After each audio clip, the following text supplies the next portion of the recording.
Assalamualaikum warahmatullahi wabarakatuh.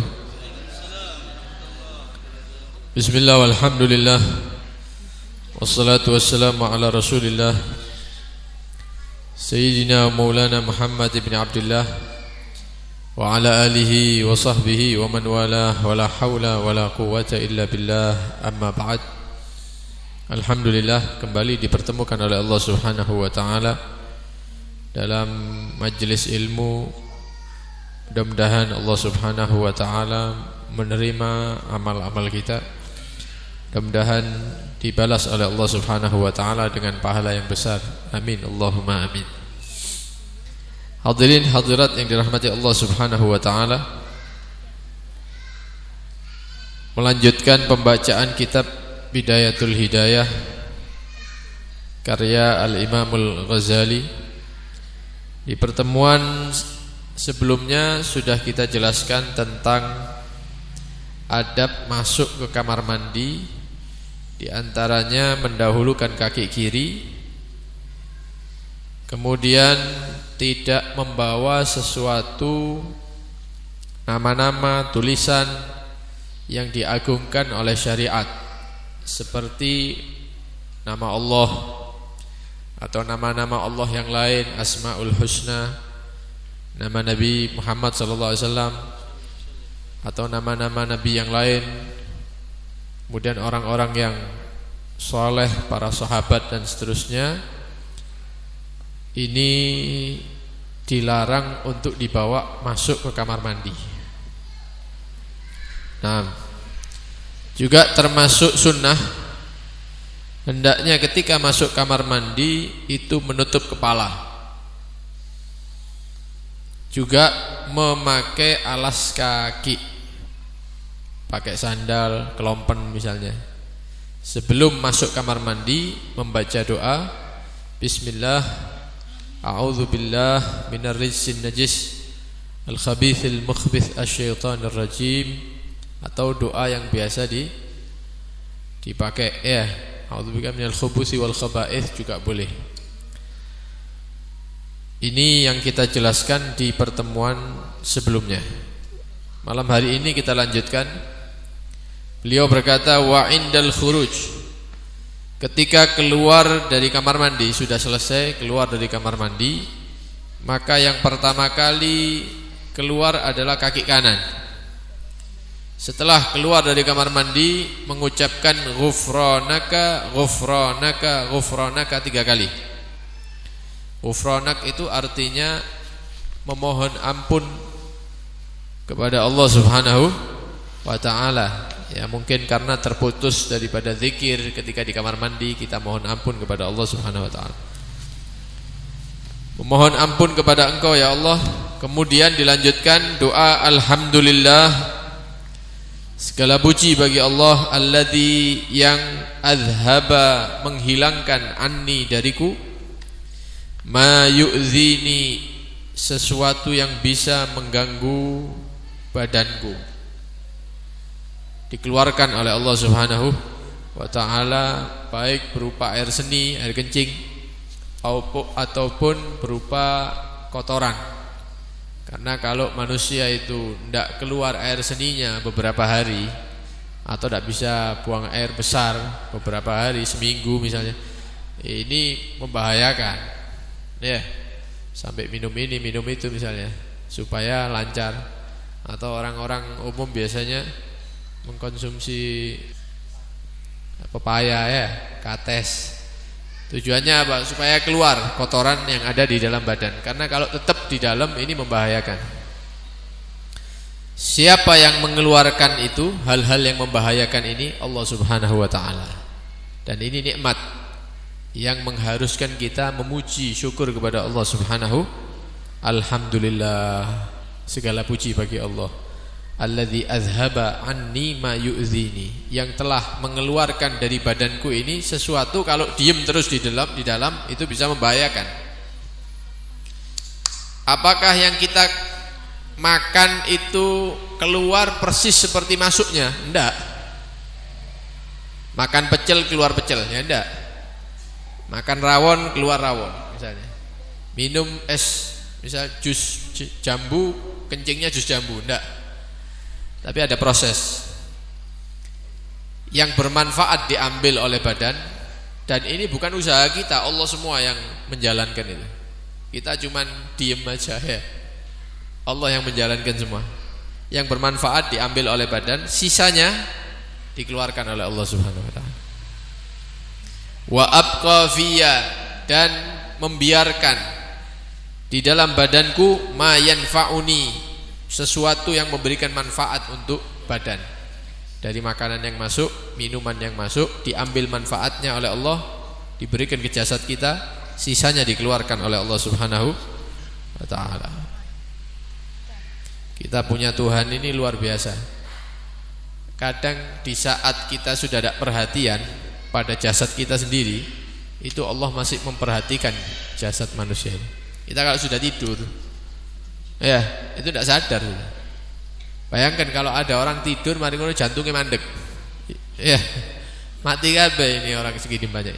Tapi bagaimana kita tidak sadar, jantung masih dikerjakan sama Allah, ya anggota-anggota dalam masih dibuat bergerak oleh Allah, darah mengalir dan seterusnya, detak jantung, nadi, semuanya Allah yang menggerakkan.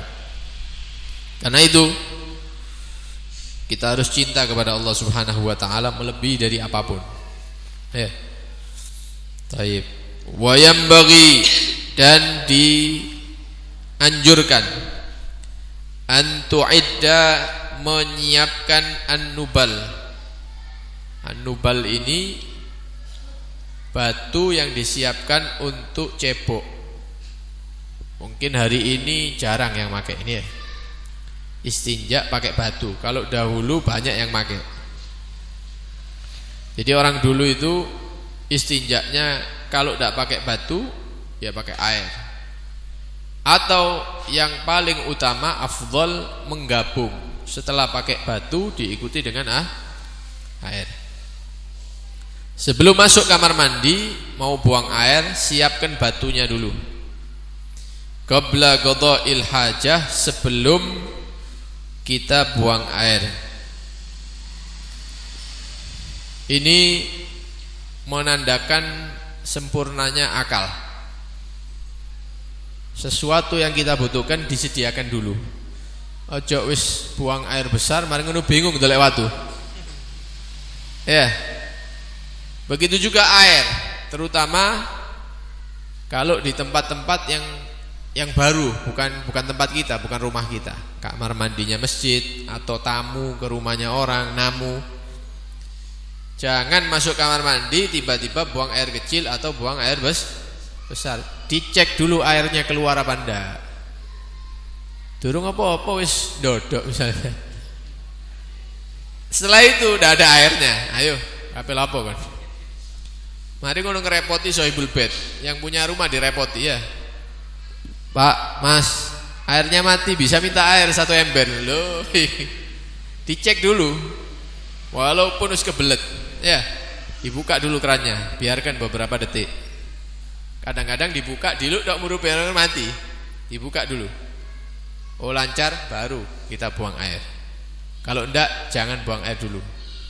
Disiapkan dulu alat istinja atau ceboknya. Baik. Dan ini sesuai dengan hadis Nabi sallallahu alaihi wasallam. Dalam satu riwayat Nabi mengatakan, ittaqu al-mala'in, hati-hati sama tempat-tempat yang muncul laknat-laknat. Apa maksudnya? Sebagian ulama hadis mengatakan ada beberapa daerah tempat yang kita dilarang untuk kencing atau buang air besar di situ. Seperti tempat kumpulnya manusia. Ono amben misalnya ya, pos kamling. Nah ngono ya, sepi ngoyo dek ngono. Atau buang air besar di situ. Ini menyebabkan laknat. Kenapa? Kalau orang-orangnya datang di keesokan hari, mari ngono delok tempatnya mereka bau kencing, bau berak, maka mereka akan menyatakan, iki sing nguyu dek kene iki. Ya, yang buang air besar di sini, mudah-mudahan kena ini kena itu. Loh ini laknat ini. Hati-hati. Jangan sampai mendapatkan laknat dari saudara kita. Atau di jalan yang sering dilewati orang, diuyui misalnya, dikencingi, buang air besar itu. Setiap orang lewat bau. Iki sopo sing biasa nguyu dek gini. Mudah-mudahan oleh didungakno akhirnya kena laknat. Kata Nabi SAW, ittaqu al-mala'in. Hati-hati sama tempat-tempat yang muncul laknat di situ. Artinya jangan buang air sembarangan sehingga kita mendapatkan doa jelek dari manusia. Ittaqul mala'in. Kemudian kata Nabi, wa'a'iddun nabla. Dan kalau mau masuk kamar mandi, siapkan alat istinjanya dulu.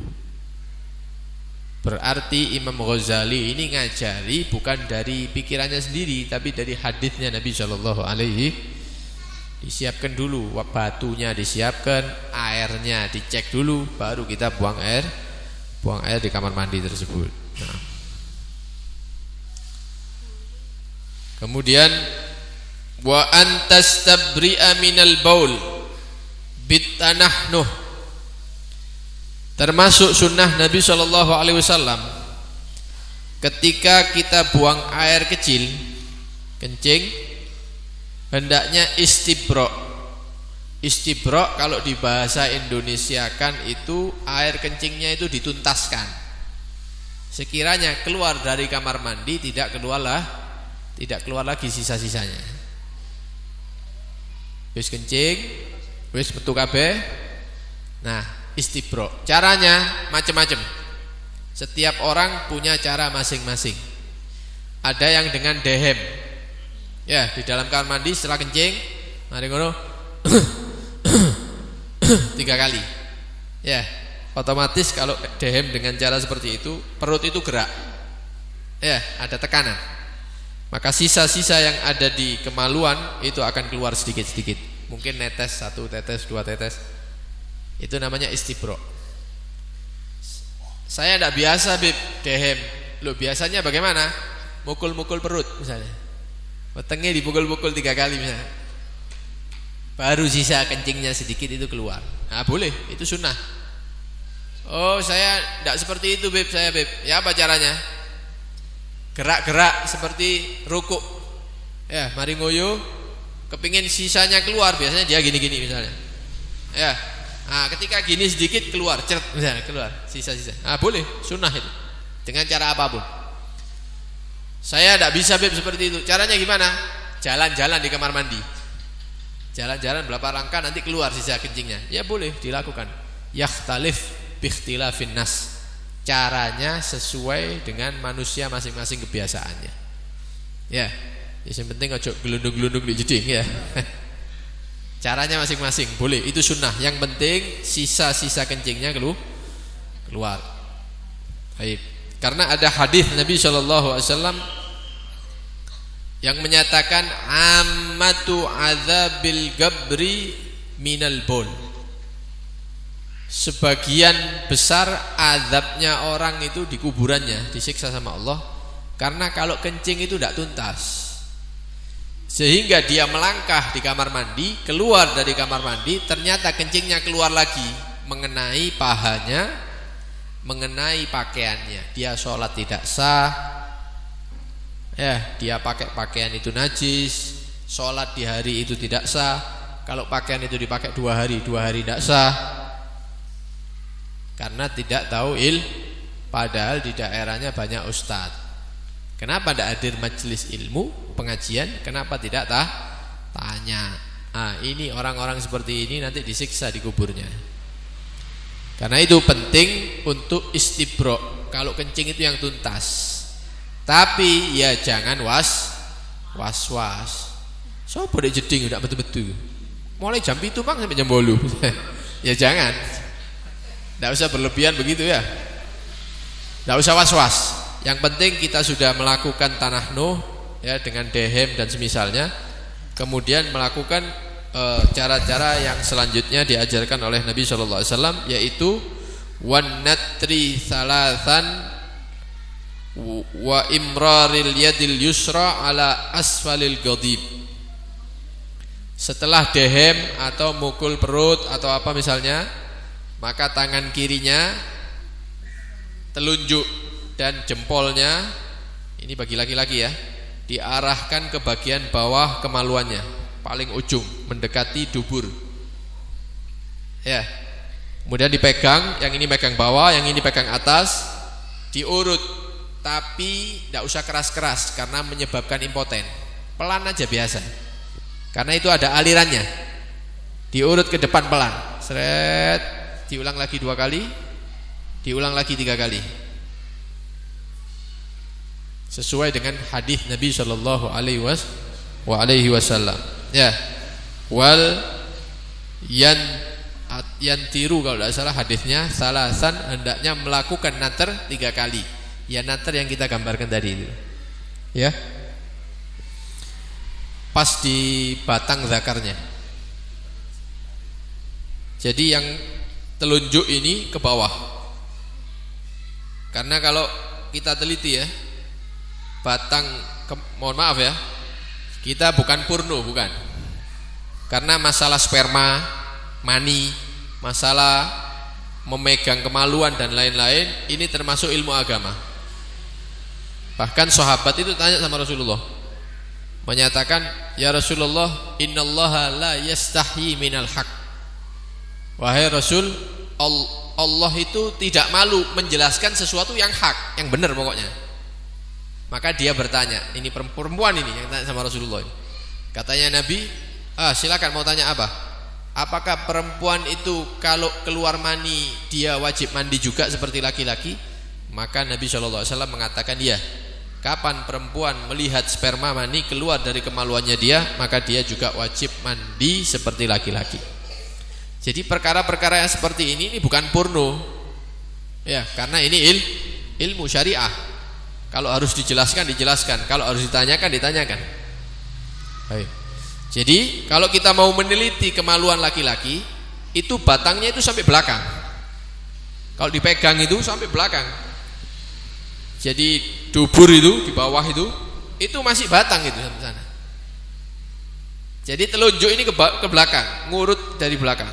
Kemudian yang ini dari atas. Yang jempol ini di atas.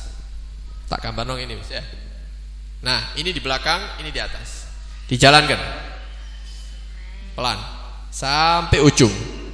Diulangi lagi 2 kali, diulangi lagi 3 kali. Itu setelah kencing.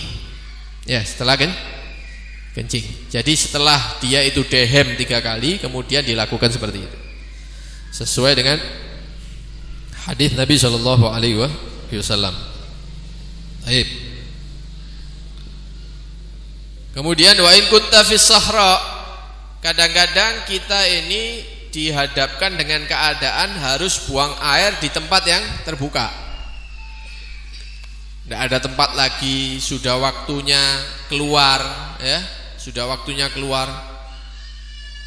Mau tidak mau dia turun dari kendaraan, cari tempat tidak ada, maka dia buang air di seperti lapangan begitu ya. Maka yang dianjurkan yaitu fab'ud, menjauh dari pandangan manusia. Walaupun tidak ada orang. Doleo tempat sing sekiranya orang tidak ngelihat, sembunyi begitu ya. An uyunin nadhirin, dari pandangan orang-orang yang melihat. 1, aurat kita tidak terlihat kalau memang ada orang, ya, karena kita sudah cari tempat yang pas. Kemudian suara yang keluar dari jasad kita tidak terdengar. Bau yang keluar dari tubuh kita juga tidak tercium. Cari tempat. Ya. Baru setelah itu kita jongkok, buang air di situ. Kemudian istinja, kalau bawa air ya air, kalau tidak ya pakai batu yang ada, yang sudah disiapkan. Nah, yang perlu diperhatikan juga yaitu menjaga aurat dari pandangan jin. Dari pandangan, karena jin juga melihat aurat kita. Maka kapan kita membuka aurat, baik ganti baju maupun di kamar mandi, Maka dianjurkan melintaskan dalam hati kalimat yang diajarkan, Bismillahilladzi la ilaha illahu. Bismillahilladzi la ilaha illahu. Ini kalau dibaca, pandangan jin itu terhalang untuk melihat aurat kita. Ini juga diamalkan, tapi jangan diucapkan di dalam kamar mandi, ya. Di dalam hati. Tapi kalau di kamar, ganti baju, diucapkan tidak apa-apa. Dibaca sebelum melepas pakaian. Karena yang hadir ini ada perempuan juga. Beb, yang dijelaskan kok laki-laki, Dok. Kalau perempuan habis kencing bagaimana? Maka ulama mengatakan tangan jari-jari tangan kiri diletakkan, mohon maaf, di area tumbuhnya rambut kemaluan. Ya, di area tumbuhnya rambut kemaluan, kemudian agak ditekan sedikit, didorong ke bawah. Diulang 3 kali dengan harapan sisa kencingnya keluar. Sudah itu cukup, ya. Kemudian istinja, cebok dengan air. Taib. Nah, ini untuk perempuan ini harus lebih berhati-hati masalah ke kamar mandi, ya, melebihi daripada laki-laki. Jangan gampang-gampang buang air di tempat umum, pom bensin atau tempat. Jangan. Ya, kalau memang bisa ditunda sebentar, cari tempat yang lebih aman. Ya, tempatnya keluarganya misalnya atau yang lainnya. Ya, jangan mudah-mudah untuk buang air di tempat umum. Tamam. Yang terakhir, istatir bi syai'in in wajadtahu. Kalau buang air di tempat terbuka, usahakan ada sesuatu penghalang. Ya, mungkin semak-semak atau apa, sesuatu yang menutupi. Kalau kita jongkok tidak kelihatan, begitu ya. Area bawah tidak kelihatan, walaupun yang atas kelihatan. Yang penting ada penghalangnya. Ya, tidak datar begitu. Kalau bisa memakai penghalang. Baik. Ini anak kira cukup untuk diamalkan dulu. Tinggal posisi jongkoknya. Posisi jongkok buang air besar ataupun buang air kecil. Para ulama mengatakan hendaknya berat badan kita ini semuanya ditumpukan ke kaki kiri. Jadi seakan-akan berat badan ini dijatuhkan ke kiri semua. Ya. Kemudian posisi kaki kanan itu kakinya ditegakkan gini. Tapi dia tidak menahan berat badan sama sekali. Yang menahan berat badan tubuh itu sebelah kiri, kaki kiri. Tak praktekno. Ya, sampean dulu ya.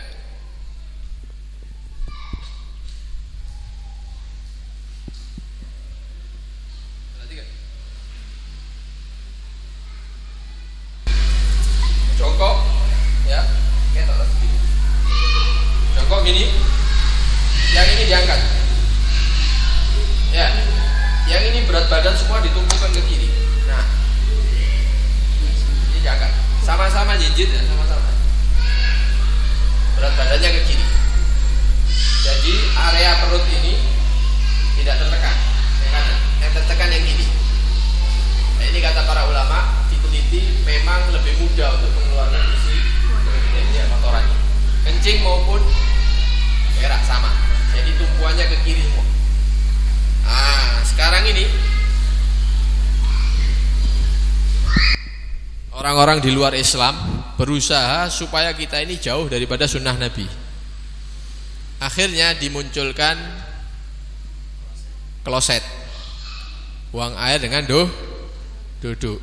Nah, ini kalau antum bisa, ya kalau bisa di rumah itu jangan menyediakan yang duduk saja, disediakan juga yang Udah usah wis sing jongkok tok, ya jangan, karena kadang-kadang ada orang tamu yang perlu duduk, mungkin sakit atau terlalu gemuk, naik duduk geblak misalnya, ya. Cek lunggu, siapkan 2 kalau bisa, yang jongkok siap, yang duduk siap untuk yang tidak bisa jongkok, begitu. Juga yang ada di bandara dan lain-lain, kita diajari kencing berdiri. Kencing berdiri, memang itu usahanya mereka supaya kita tidak menjalankan Sunnahnya Nabi. Mari ngono digawe betap, tahu betap? Tutuk gedang goreng ya. Betap itu tempat air yang bentuknya bisa ditiduri, diisi air kemudian nanti tidur di situ. Padahal sunnahnya mandi itu berdiri. Berdiri kita.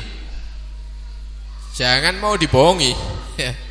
Ini usaha-usaha orang di luar Islam supaya kita semakin jauh daripada sunnah Nabi Muhammad sallallahu alaihi wasallam. Mudah-mudahan Allah Subhanahu wa taala memberikan petunjuk, ya, memberikan kekuatan untuk supaya kita bisa meneladani Rasulullah sallallahu alaihi wasallam daripada apa ilmu yang kita pelajari. Mudah-mudahan kita semakin dekat dengan Nabi sallallahu alaihi wasallam. Amin Allahumma amin. Sallallahu alaihi wasallam Muhammad wa alihi wasallam. Walhamdulillahirabbil alamin. Assalamualaikum warahmatullahi wabarakatuh.